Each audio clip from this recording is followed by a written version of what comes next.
لو قالوا لك ان الشغف ده وهم كبير وانك مش محتاج تستناه عشان تبدا حياتك، هتصدق؟ انا عايز اقول لك بقى النهارده حقيقه هتصدمك اصلا، ان انتظار الشغف ده اكبر كذبه حكيناها لنفسنا، وان فكره انك لازم تكون شغوف عشان تنجح في حاجه دي اكبر خرافه اتباعت للجيل بتاعنا. داليا المهندسه اللي بتشتغل معايا في الديكور جات لي من اسبوعين بس وهي تعبانه جدا. قالت لي انا مش حاسه بشغف تجاه شغلي خالص، كل يوم بفوق اروح الشغل وانا مش عايزه وحاسه اني مش بعمل اللي انا بحبه. قلت لها طب وايه هو اللي انت بتحبيه؟ قالت لي مش عارفه، بس اكيد مش ده اللي مش لوحدها، ده اللي بيحصل لاغلبنا. بنفضل نستنى اللحظة السحرية اللي هنلاقي فيها شغفنا، وبنفضل نأجل حياتنا لحد ما نلاقي الحاجة اللي احنا بنحبها.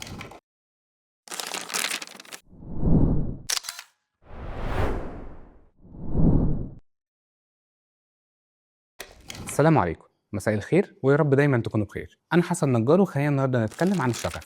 خلينا نفهم الأول إيه هو الشغف بالظبط. الشغف في الأساس هو شعور زي الفرح زي الحزن وزي الغضب، والمشاعر دي كلها إيه؟ متقلبة، متغيرة ومش ثابتة. تخيل معايا لو إن واحد قال أنا مش هاخد شاور غير لما أكون فرحان، هتقول له إيه؟ هتقول له أنت مجنون، الاستحمام حاجة ضرورية مش محتاجة شعور معين. بس إحنا بنعمل نفس الغلطة دي مع حياتنا، بنقول مش هبدأ غير لما أكون متحمس، مش هشتغل غير لما ألاقي شغفي، مش هتجوز غير لما ألاقي الحب الحقيقي. والنتيجة حياتنا كلها بتفضل واقفة لأننا مستنيين شعور معين يجي. والحقيقة المرة اللي محدش بيقولها هي إن الشغف ده رفاهية. رفاهية مش كل الناس تقدر على ثمنها.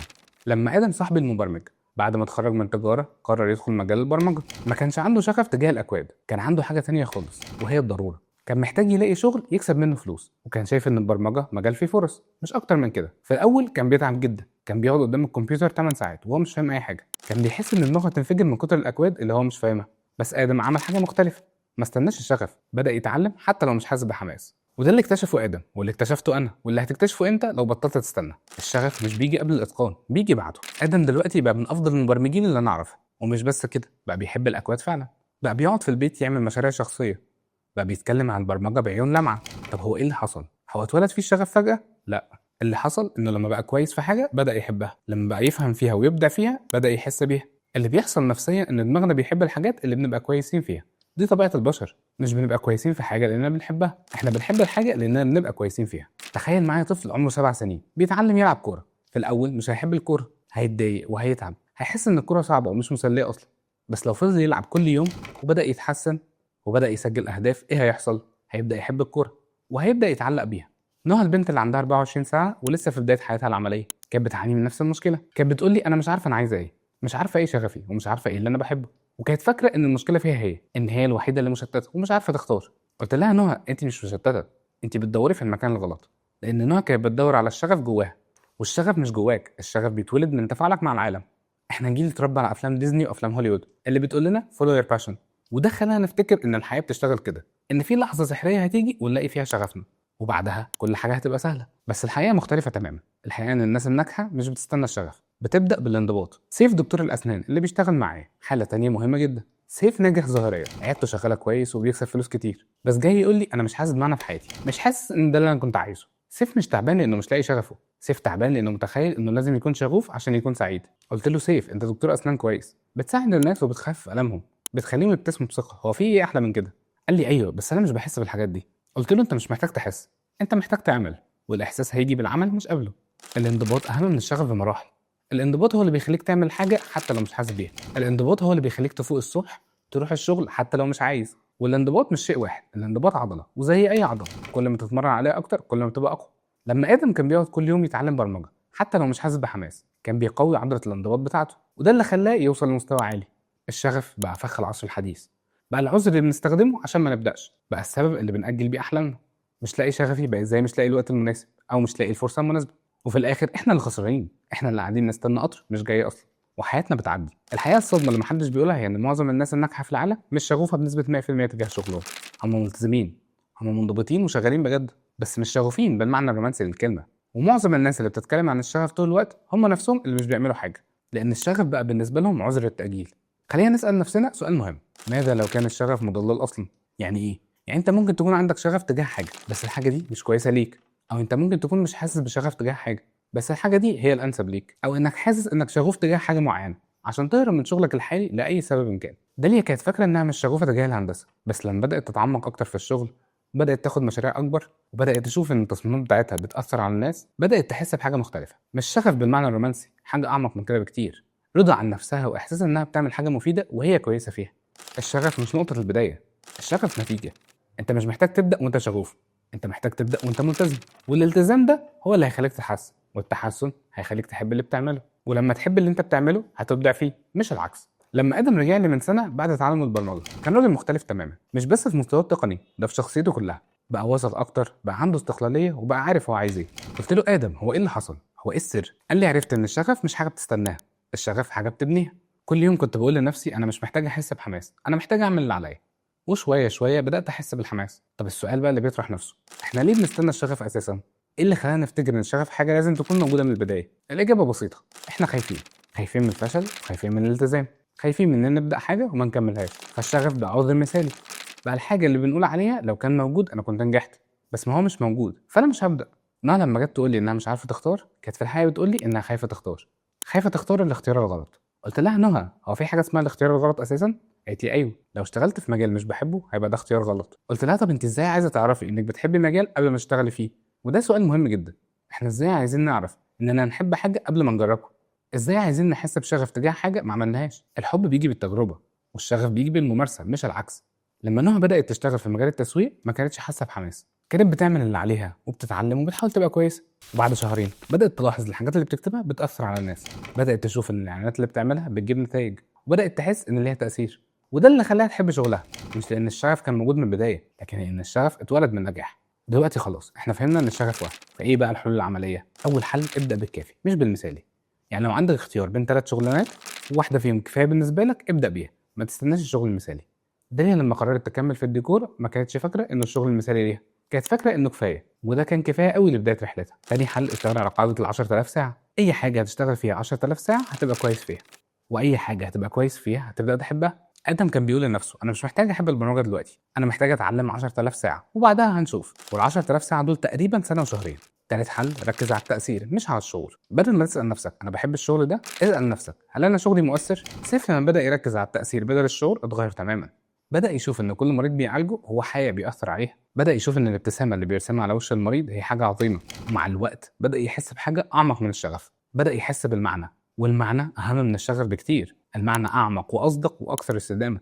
لو عايز تبني شغف حقيقي مش وهم رومانسي وخلاص، اعمل اللي هقوله لك دلوقتي. أولاً اختار حاجة واحدة وركز عليها، مش 3 حاجات ولا 5 حاجات، لا هي حاجة واحدة بس، وادي لنفسك على الأقل سنة كاملة عشان تحكم.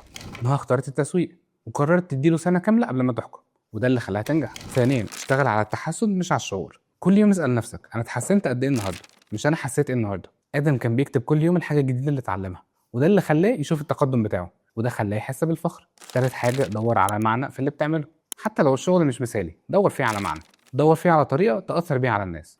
مش عايز اضحك عليك، الطريق مش سهل. لما تبدا تطبق الكلام ده هتواجه صعوبات كتير. اول صعوبه هي الملل.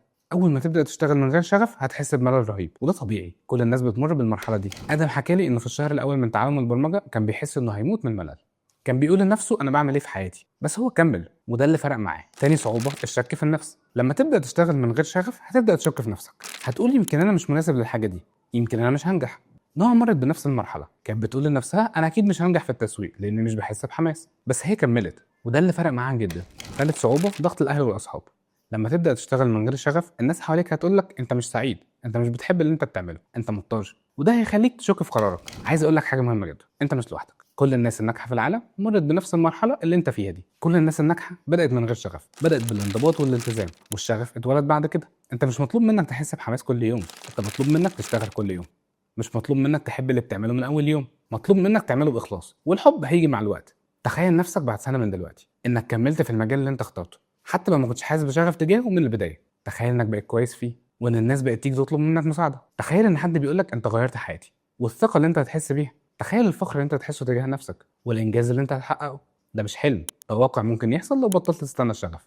ايه بقى ممكن تبقى الخطوات العمليه اللي تقدر تاخدها من النهارده؟ اولا اكتب 3 حاجات انت كويس فيهم حتى لو مش بتحبهم قوي، حاجات عندك فيها مهاره حتى لو بسيطه. تاني حاجه اختار واحده من ال3 حاجات دي، اختار اللي فيها فرصه اكبر او اللي فيها تاثير اكبر على الناس، ساعه واحده كل يوم لمده شهر. رابعا في نهايه الشهر اسال نفسك وانا اتحسنت قد ايه، مش انا حسيت ايه. فمثلا لو حسيت انك اتحسنت كمل شهر تاني، لو حسيت انك ما اتحسنتش يبقى المشكله في الطريقه مش في المجال.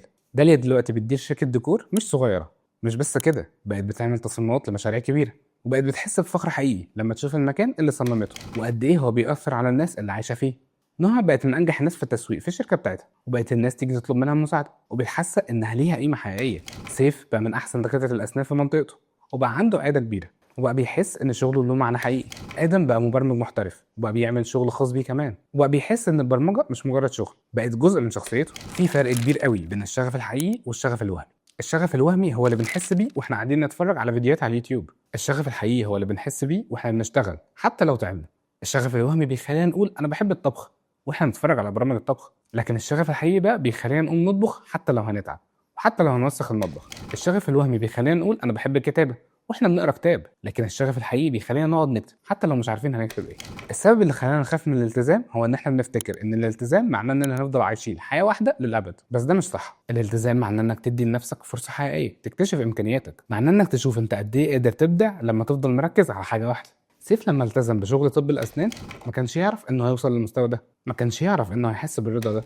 بص، هتيجي عليك فترات صعبه، فترات تحس فيها انك مش عايز تكمل، فترات تحس فيها ان اللي بتعمله ممل او مش مناسب ليك. في الفترات دي ما تاخدش قرارات كبيره، ما تقولش انا هسيب كل حاجه، قول لنفسك انا هعدي الفتره دي وبعدها هنشوف. داليا مرت بفتره صعبه جدا في الشهر الرابع، كانت حاسه انها مش بتتقدم، ان شغلها مش كويس، ان هي مش هتنجح. قلت لها داليا دي مجرد فتره كل الناس بتمر بيها، المهم انك ما تسيبيش شغلك في الفتره دي. وفعلا بعد اسبوعين بدات تحس بتحسن، وبعد شهر كانت في مستوى احسن من الاول بكتير. الشغف مش هو الهدف، الهدف انك تعيش حياه ليها معنى، انك تحس انك بتاثر على المحيطين بيك، انك تحس انك بتنمو وبتتطور. والشغف مجرد واحد من الحاجات اللي ممكن تساعدك توصل للهدف ده، لكن هو مش الطريق الوحيد. في طرق تانية كتير قوي، الانضباط مثلا، الالتزام، الابداع والتاثير. كل الطرق دي ممكن توصلك لحياه ليها معنى.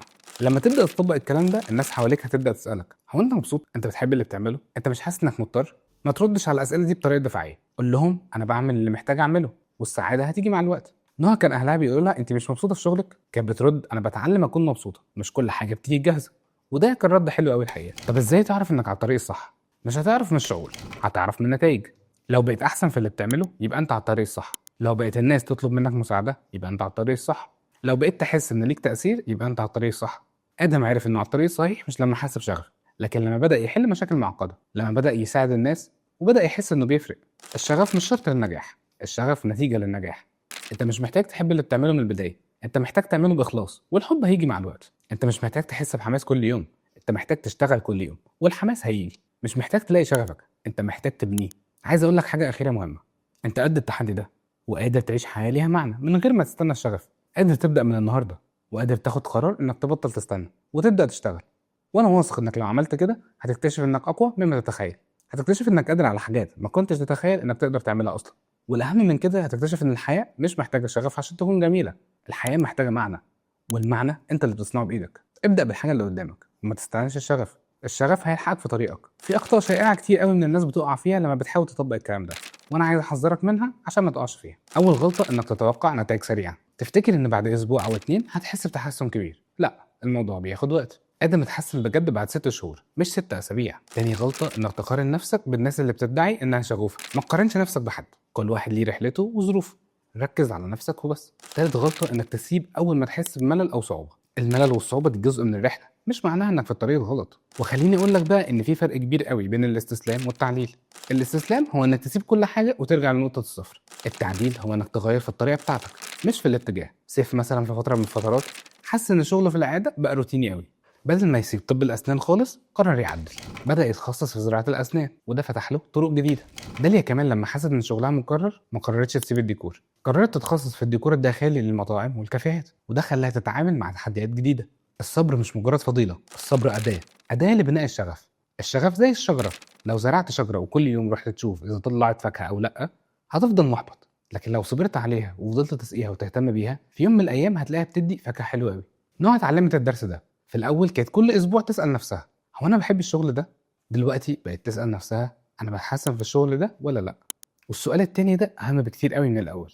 البيئه اللي حواليك ليها تاثير كبير على قدرتك على بناء الشغف. لو انت محاط بناس بتشتكي طول الوقت من شغلها هتلاقي نفسك انت كمان تلقائي بتشتكي. لو محاط بناس بتقولك اعمل اللي بتحبه كل شويه هتفضل تدور على حاجه مش موجوده. لكن لو انت محاط بناس بتشتغل بجد وبتحقق نتائج هتلاقي نفسك متاثر بيهم. ادم بعد عن صحابه شويه، ما بقاش يتكلم عن البرمجه قدام صحابه اللي شايفينها ممله، وبقى يتعامل مع مبرمجين تانيين وده ساعده جدا. العاده اقوى من الشغف، العاده هي اللي بتخليك تعمل حاجه حتى لو مش عايز، والعاده هي اللي بتولد الشغف. طب ازاي تحول العاده لشغف؟ اول حاجه اعمل حاجه في نفس الوقت كل يوم، ده بيساعد دماغك يتعود عليها. تاني حاجه اعمل الحاجه حتى لو مش عايز، وخصوصا لو انت مش عايز. تالت حاجه احتفل بالانتصارات الصغيره، اي حاجه تعملها كويس حتى لو بسيطه احتفل بيها. داليا بدات تحتفل بكل تصميم تخلصه، مش احتفال كبير بس كانت بتاخد وقت راحه لنفسها، تشرب حاجه سخنه وتحس بالفخر. في برضه موضوع مهم جدا اللي هو علاقه الشغف بالفلوس. كتير من الناس بتفتكر ان لو الحاجه مش بتجيب لها فلوس كتير يبقى مش هتقدر تحبها، وده غلط. اهم حاجه في الاول انك تبقى كويس في اللي بتعمله، الفلوس هتيجي بعد كده. سيف مثلا في الاول ما كانش بيكسب فلوس كتير من طب الاسنان، بس لما بقى كويس المرضى بداوا يروحوا له اكتر وبدا يكسب اكتر. الانجاز بيولد الشغف مش العكس. كل ما تنجز حاجه في المجال اللي بتشتغل فيه كل ما تحس بارتباط بيه اكتر. كل ما تحل مشكله وكل ما تساعد حد، كل ما تعمل حاجه كويسه، كل ما تحس انك جزء من المجال ده. نوع بدات تحس بالانتماء للتسويق لما نجحت في اول كامبين عملتها. ما حسيتش بالانتماء ده قبل النجاح. مش كفايه تشتغل عشان بس تشتغل، لازم يكون عندك هدف اكبر من الشغل نفسه. هدف انك تاثر على الناس، انك تحل مشكله، انك تساعد حد. ادم هدفه الاكبر انه يعمل ابلكيشنز تساعد الناس تنظم حياتها، وده اللي بيديله طاقه يفضل يتعلم ويتطور. الفشل جزء من الرحله، مش عيب انك تفشل، العيب انك تسيب بعد الفشل ده. كتير من الناس بتفتكر ان الشغف حاجه للشباب بس، ان لو انت كبير في السن مش هتقدر تلاقي شغف جديد، وده غلط تماما. الشغف ملوش علاقه بالعمر، الشغف له علاقه بالتجربه والممارسه. في ناس بدات تحس بشغف جديد وهي في الاربعينات او الخمسينات، لانها بدات تجرب حاجات جديده وتتعلم مهارات جديده. المرحله الاولى هي الاصعب، هي اللي بتبدا فيها تشتغل من غير شغف. عايز بقى اديك نصايح تساعدك تعدي المرحله دي. اولا حدد وقت معين كل يوم للشغل، ولو مش عايز تشتغل في الوقت ده اشتغل برضه. تاني حاجه دور على حد يشاركك الرحله دي، حد تتابع معاه وتعرفه انت بدات منين ووصلت لفين. تالت حاجه اكتب كل يوم الحاجه الجديده اللي اتعلمتها حتى لو بسيطه. رابع حاجه ما تحكمش على نفسك بسرعه، ادي لنفسك على الاقل 3 شهور قبل ما تبدا تقيم نفسك. الشغف والابداع مرتبطين ببعض بس مش بالطريقه اللي احنا فاكرينها. احنا بنفتكر ان الشغف بيولد الابداع، والحقيقه ان الابداع هو اللي بيولد الشغف. لما تبدا تبدع في حاجه، لما تبدا تعمل حاجات جديده ومختلفه، لما تبدا تحل مشاكل بطريقه مبتكره، هتبدا تحس بالشغف. داليا بدات تحس بشغف حقيقي تجاه الديكور لما بدات تبدع، لما بدات تعمل تصاميم مختلفه وجديده. دلوقتي بقى بعد الكلام ده ايه الخلاصه العمليه؟ الخلاصه بسيطه، ابدا بالحاجه اللي قدامك، ابدا حتى لو مش حاسس بشغف. الشغف هيجي بس مش هيجي وانت قاعد تستناه، هيجي وانت بتشتغل. عايز اقول لك حاجه من خبرتي بقى، انت مش محتاج شغف عشان تبدا، انت محتاج شجاعه. الشجاعه انك تبدا من غير ما تبقى متاكد من النتيجه. محتاج ايمان انك قادر على حاجات اكبر مما تتخيل. محتاج صبر على نفسك، صبر على الرحله وصبر على النتائج. ومحتاج حد يفكرك ان انت على الطريق الصحيح. وانا عملت الفيديو ده عشان افكرك وافهمك. كل مره تحس انك عايز ترجع، تحس انك مش هتقدر، تحس ان الشغف مش موجود، افتكر ان في حد مؤمن بيك، افتكر ان في حد شايف فيك امكانيات انت مش شايفها، افتكر ان في حد عارف انك قادر على حاجات عظيمه. فابدا، والخطوه اللي هتبداها هتقودك لخطوه تانية، والخطوه التانية هتاخدك لخطوه ثالثه، وهكذا. وفي يوم من الايام هتبص وراك وتلاقي انك مشيت مسافه كبيره جدا. وفي اليوم ده هتحس بشغف حقيقي، مش شغف رومانسي، لا شغف حقيقي، شغف مبني على انجاز، على تاثير وعلى معنى. وده احلى انواع الشغف. اكتب لي بقى في الكومنتس انت بدات ايه، اكتب لي ايه اول خطوه هتاخدها من النهارده، اكتب لي ايه الحاجه اللي هتشتغل عليها الفتره الجايه، لاني عايز اشوف تقدمك، عايز اشوف ازاي هتغير حياتك، عايز اكون شاهد على رحلتك. وان شاء الله في فيديو جاي هنتكلم عن حاجات تانية مهمه هتساعدك في رحلتك. بس دلوقتي ابدا، مش عايز منك اي حاجه تانية غير ان انت تبدا، والباقي هيجي بالتدريج.